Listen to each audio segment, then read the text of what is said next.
Maplewood was the kind of town where everyone knew everyone, or at least, they thought they did. Nestled between rolling hills and farmland, it prided itself on safety, tradition, and trust. That's why when Ryan Caldwell, a 34-year-old high school history teacher, moved into town, he quickly became part of the fabric of the community. He was polite, mild-mannered, and great with kids. Parents adored him. Students respected him. On the surface, Ryan was everything a small town would want in a teacher. But behind his soft-spoken smile was a storm that no one saw coming. Ryan's last relationship had ended in betrayal. His fiancée, Emily, left him for someone else, a colleague. The humiliation burned deep, and though he never spoke about it, it festered like an untreated wound. When he met Lily Parker, a 27-year-old art teacher at the same school, he thought she was his second chance at happiness. She was vibrant, warm, and adored by everyone. But Ryan's heart carried old scars, and Lily would unknowingly pay the price. Their relationship began as a fairy tale. Late-night lesson plans together, coffee runs before class, and weekends spent exploring small-town antique shops. But Ryan's insecurities started showing early.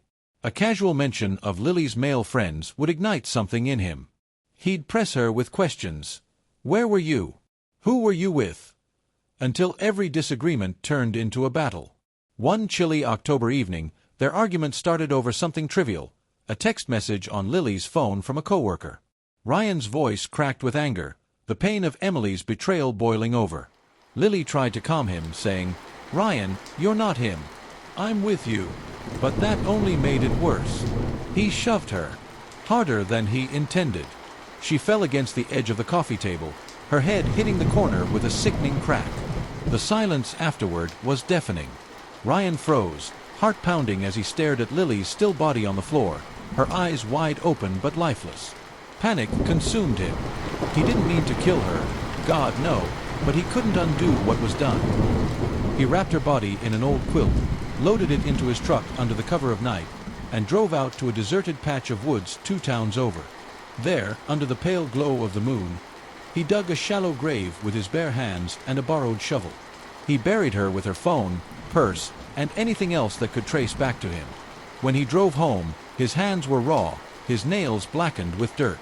But to the world, Ryan was still the beloved teacher, greeting students with a calm smile.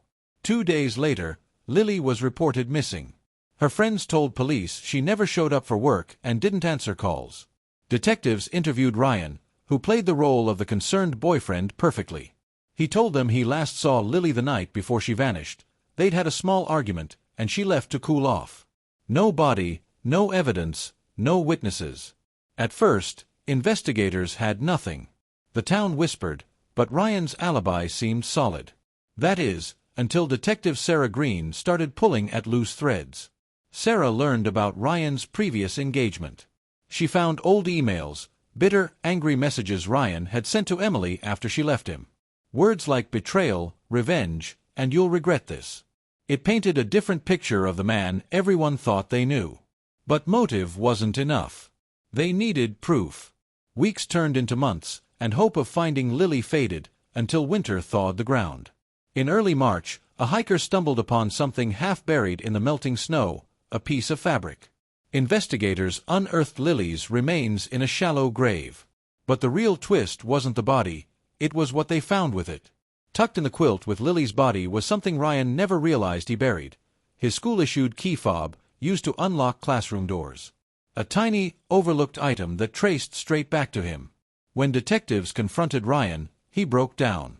He confessed, sobbing that it wasn't supposed to happen, that he just snapped. The courtroom later heard every detail, and the small town that trusted him watched as Ryan Caldwell was sentenced to life in prison. Lily's family fought for stricter domestic violence awareness programs in schools, hoping her story would save others. Maplewood never forgot the teacher who taught them the darkest lesson of all: monsters don't always look like monsters.